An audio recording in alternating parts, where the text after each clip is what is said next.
my gosh, I love your outfit. Where did you get it from? Thank you, I made it. Wow, you made it? You must save so much money on clothing.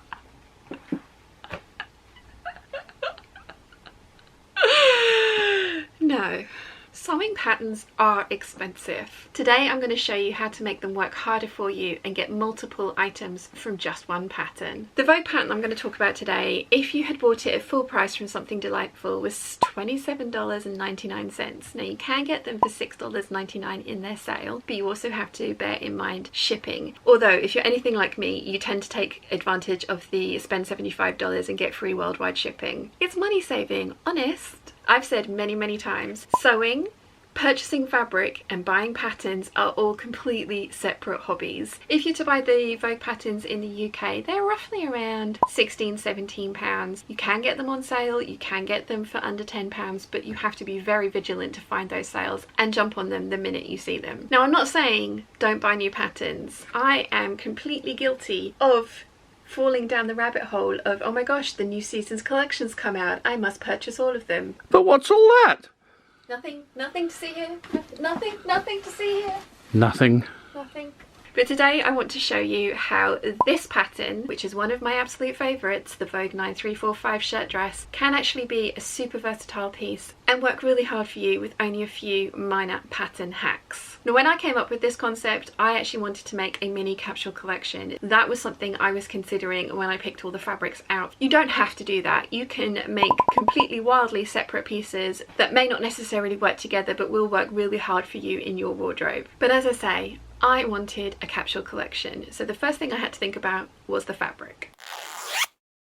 Depending on which piece you're making, fabric choice is really important. I knew I wanted to make a pinafore dress, and that dress would be a layering piece for the shirts and other dresses I was going to make from the collection. So I went for this beautiful focus fabric, which is a stretch needle cord from Lady McElroy. Once I'd picked this fabric out, I then went through the tones in the fabric to pick out my complementary pieces. I knew I wanted a dark denim skirt, and that picks out some of the darker accents in the flowers here. The grey goes in really nicely with some of the lighter pieces, and this is a much lighter weight fabric. It's a viscose melange twill type fabric from the fabric room, and I bought it in the grey colourway and also the denim blue colourway, which again picks out some of the beautiful tones in these flowers. And then as a bit of a wild card, I wanted to pick out the green colouring from the leaves, so I went for this gingham. And in my head, stripes, ginghams and polka dots are all neutral and go with everything. When it came to actually making this up, I decided that the gingham was reading far too summer for me. It's probably a throwback to my school uniforms. So I swapped it out for this beautiful striped chambray. The tones in this striped chambray pick out again the beautiful blue tones in the flower and also the highlight colours. Something else I was considering when picking out my fabrics is what the intended garment was going to be. So these two are heavier weight fabrics because this was going to be a layering piece and this is going to be a skirt, and these three are much lighter weight because this is going to have billowy pirate sleeves, as is this. This will be a dress and it's going to have a really floaty skirt, and then this is going to be a slim fit sleeved shirt that will go under the pinafore and with the skirt. I wanted to make sure that the weights of the fabrics were appropriate for the pieces that I was going to be making with them. Something else you might want to consider if you're planning a capsule collection like I am is notions. I went for a selection of buttons. For the heavier fabrics, I went for my favourite coconut shell buttons. So the pinafore dress and the skirt both have these. For the lighter fabrics, I knew I wanted mother of pearl. I went for hexagonal buttons for the shirt dress. I went for tiny little square buttons for the grey shirt. And then for the striped chambray shirt, I went for mini circular mother of pearl buttons. The final thing I usually consider is the finishing techniques I want to use on my pieces. I went for a variety of options with this collection, including facing my facings. If you want to see how this finish is achieved, I have a full video which I will link down below. Bias binding. Before you start your project, you might want to make sure you have enough of your chosen colour.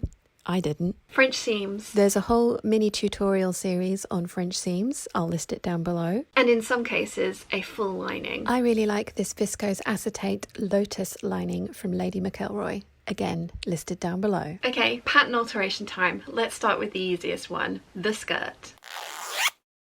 I Google searched the line drawings from this pattern, enlarged them and printed out these two options because it's going to give me the easiest way of hopefully showing you the alterations that I'm going to make. I've just drawn out the skirt portion of the line drawing. Now, you don't necessarily have to put a waistband on with this one. You could cut it like this and add a facing if you're not a fan of waistbands, but I personally love a good waistband. I went for an inch wide waistband and I did actually put side seams into mine, which I regret. If I was to do this again, I would make one continuous waistband with no side seams in it, only because this got very bulky with the side seams of the skirt meeting up with the side seams of the waistband. So what you want to do, very, very simple, as I said, this is the simplest one, is you're going to draw yourself a rectangle. You want to make it as wide as you want your waistband to be. For me, it was 1 inch, and then I added seam allowance all around. This pattern is working with 5/8 of an inch seam allowance, so I added the same seam allowance to all the extra pattern pieces that I drafted. The way that I found my measurement was by measuring the skirt pattern pieces. So we have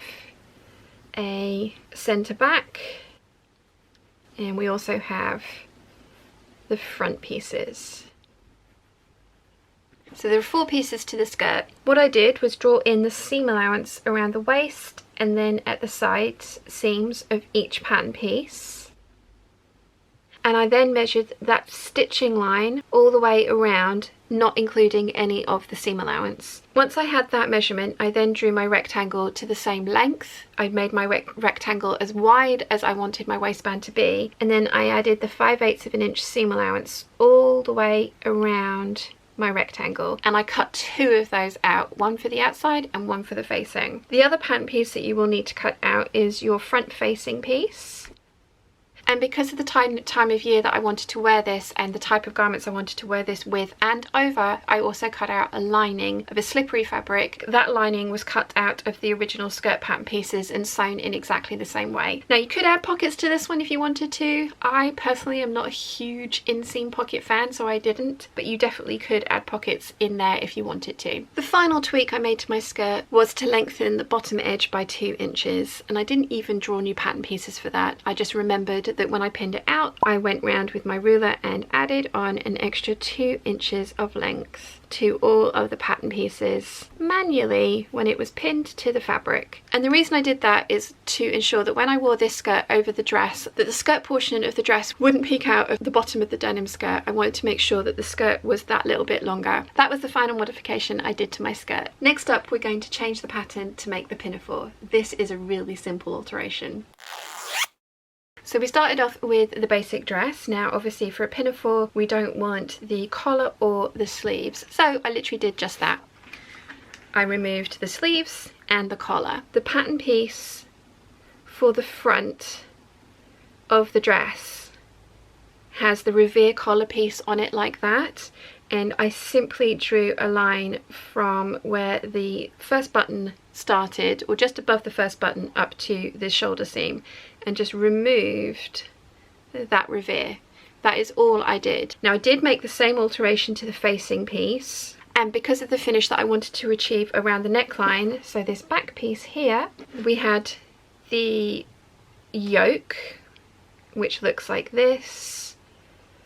And this one is actually quite a long yoke. It comes over the front shoulders. So what I did was measure the width of this facing piece and draw dashed lines onto my yoke piece, the same width as the front facing. And then I traced this facing piece out and added seam allowance this side. And then I traced the corresponding lining piece out and added seam allowance on this side. Anytime you add a style line to a pattern piece, you need to remember to add the appropriate amount of seam allowance to the cut line so that you will be able to sew these things back together and have them maintain their original size. Very important to add seam allowance to your style lines. Third alteration that I've made is adding cuffs to those giant bell sleeves. So one of the features I love about this pattern are these giant sleeves, but if I left them like this, I would end up with them in absolutely everything. They would constantly get in the way. So I've added a cuff and a continuous lap to make them work for me. So we're starting off with the basic dress with the big sleeves with lots of volume in them. but I want to corral all of that volume into a cuff. Let's see if I can draw this upside down and get it even. Yeah, not the most aesthetically pleasing drawing of a sleeve, but it was basically, it was adding in a super basic cuff. Now you can steal a cuff from one of your favorite shirt patterns that has a cuff in it. That's what I did. You could measure out your cuff piece. So again, you want to measure around your wrist and you want to make sure that the cuff is going to overlap nicely. So depending on the width that you want to make your cuff, these ones I actually made quite deep. I think mine are 2.5 inches deep. And then the measurement of around my wrist, and then you want to add seam allowance all the way around, and again the same coordinating seam allowance that the pattern is using. You want to cut out 2 of these and interface them, and these then get folded in half along the middle. I have plenty of sew-alongs on my channel showing you how to install cuffs. I absolutely love adding these cuffs to the bottom of these sleeves. It corrals the fullness, it still gives me the drama that I like, but it makes sure that I don't end up with my sleeves in absolutely everything. The one thing I don't like is how they want you to install these cuffs with the underarm seam being where the cuff fastens. So we've got our giant sleeve pattern here, and again, this is a really kind of basic drawing. So this will be our shirt front and this is our shirt back here, and that is important because what we want to do is add on a continuous lap. So I like to measure in from the bottom corner of the back part of the sleeve. So this is the double notch here, which indicates it's the back of the sleeve. I'm going to measure from the bottom corner, and with this giant sleeve I actually measured over 8 inches. So good job, 8 looks the same both ways up. So I've measured over 8 inches, and then I have drawn up a line that is 3.5 inches tall. I have drawn a little triangle either side, or a little line either side of that line. So we've got the line there at the base of our sleeve, and I've measured out 1/4 of an inch that way and 1/4 of an inch that way, and then drawn in triangles. So basically it's a really tall triangle. So you've got your cutting line here and this is your stitching line.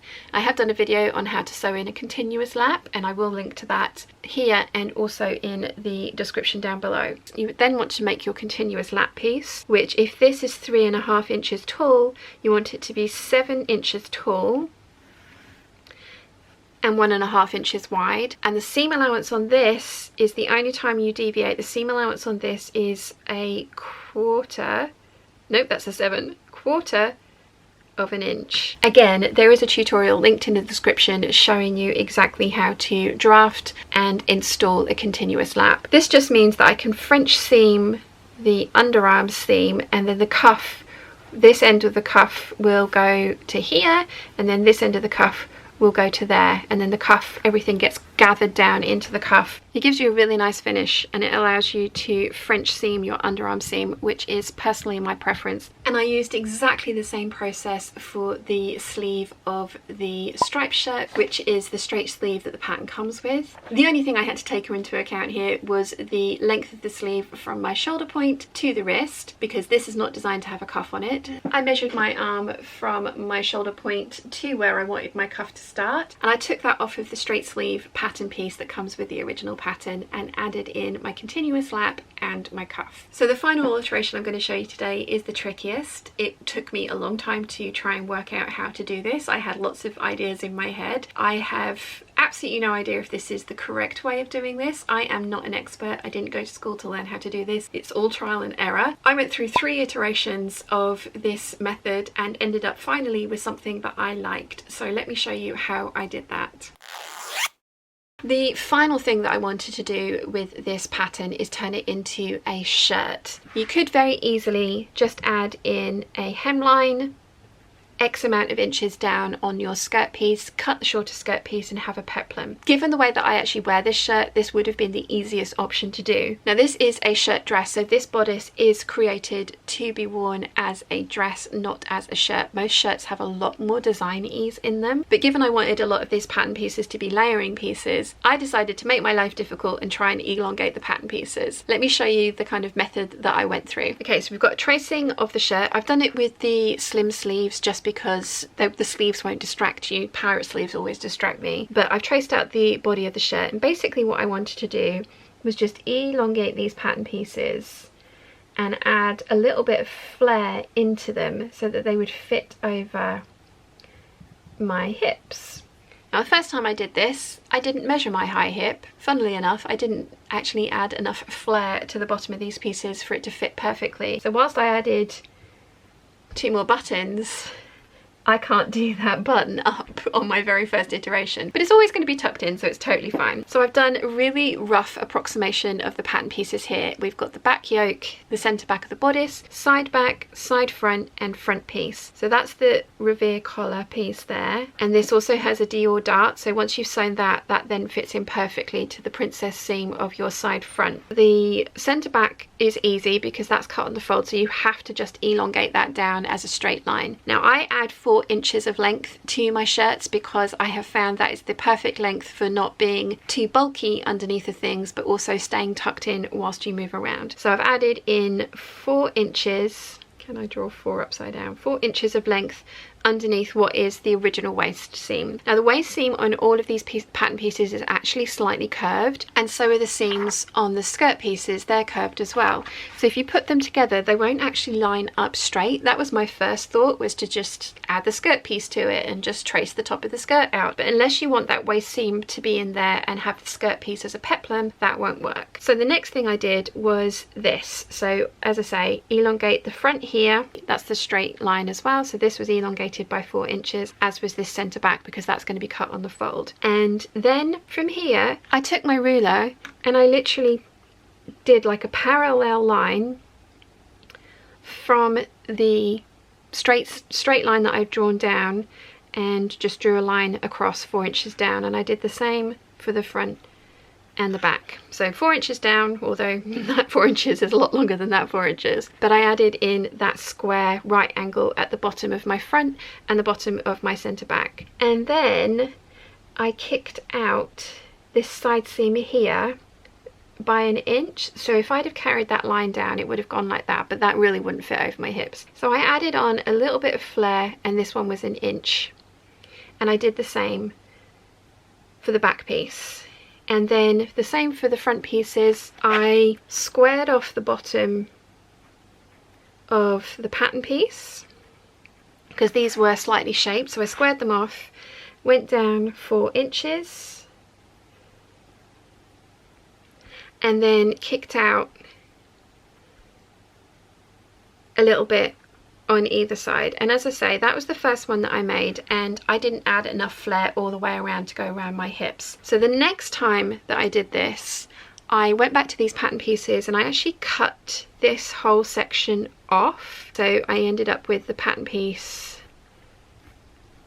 as a separate piece, and then I drew in a line down the front here and I cut into that and I spread that by another inch. So I ended up with a pattern piece that looked like this. So I've added that extra inch of width in there. I then attached this new piece back on to the waistline of my side back and side front, sorry, and side back, and there was a little kind of gap in the middle, but you know what, I called that good and just went with it, and it's worked out really, really well. Terrible drawing of a lady, but believe it or not, that's a lady. So you want to measure your waist, you want to measure 4 inches down from your waist, and you want to measure your high hip. You want to add that amount of flare to the bottom of your shirt pattern to make sure that it will fit and be able to be done up all the way to the bottom. Not that I suggest you put a button that far down. You want your shirt to be able to button up the whole way down. Now again, I am no expert. I have no idea if that is the correct way to do that. I have no idea if you're actually meant to do that to these kinds of patterns. As I say, this was drafted as a shirt dress, so it is a lot more fitted than most shirts that you will find out there. But that's why I like it so much, because I have been making and wearing a lot more waistcoats and pinafore dresses and layering pieces, and I wanted something that looked like a shirt but that was much more form-fitting, like this dress, which I love, so that I could wear it underneath of other things like the waistcoats and the pinafores and things like that. So that was the final alteration that I made to the pattern for my 5 pieces from One Pattern collection. So out of these 5 pieces, I can create 7 unique outfits, which I absolutely love. And I love the fact that I have created this as a capsule collection to go together, and it would definitely be something that I would take away for a long weekend somewhere. Mind you, how many outfits does one person need for a long weekend? I've also created really versatile pieces that work in with a lot of the other things that I have sewn and have in my wardrobe, which makes me very, very happy. I have made a lot of pieces from this pattern. Obviously, this is a very autumnal appropriate collection, but I have made summery pieces, I've made layering pieces, I've made tie front shirts. I do get asked a lot why I repeat patterns so often, but as I've said at the beginning of this video, they are expensive and I want them to work hard for me, especially when I find one that I love as much as this and actually can be as versatile as this one dress pattern has proven to be. If you do decide to do any pattern hacking with this pattern, please use the hashtag #SeanMadeMeDoIt, as I would love to see. And if you want to know more about my sewing process and how I put this pattern together, you might like this video here.